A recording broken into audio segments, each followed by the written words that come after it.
కుర్సీలో కూసోవాల్సిన మనిషి కింద వండుకున్నాడంటేనే ముచ్చటేందో మీకు అర్థమయ్యే ఉంటది. మళ్ళా బెడ్రూమ్‌లో గదా వండుకున్నట్టే ఎంత దర్జాగా వండుకున్నాడో చూసిండ్రా? కుంభకర్ణుడు గదా నిద్ర పోయినట్టే సోయి సుద్ది లేకుండా క్లాస్ రూమ్‌లోనే మంచిగా వండుకున్నాడు.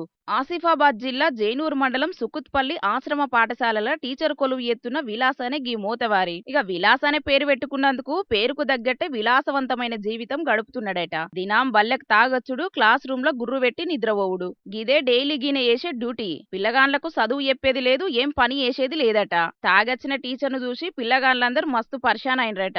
విద్యార్థులకు విద్యా బుద్ధులు నేర్పించాల్సిన టీచరే తాగొచ్చి క్లాస్ రూమ్ లోనే వండుకునుడేంది? అసలు ఇది బడా లేకపోతే తాగుబోతుల కోసం పెట్టిన సిట్టింగ్ రూమా అని మస్తు గరమైనరట. గీనేశాలు చూసిన ఆడున్న పబ్లిక్ అందరూ. ఇక ఎంబటే గీ ముచ్చట మీద పెద్ద ఆఫీసర్లకు కంప్లైంట్ చేసి టీచర్ మీద విచారణ జరిపి కొలువులుండంగానే విధుల పట్ల నిర్లక్ష్యం చేసిండని చెప్పి సస్పెండ్ చేసిండ్రట.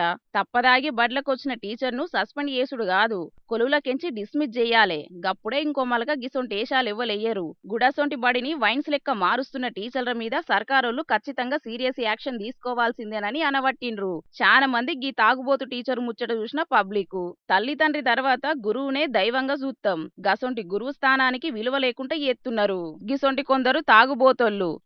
ఏం మనసులో ఏందో నుల్లా.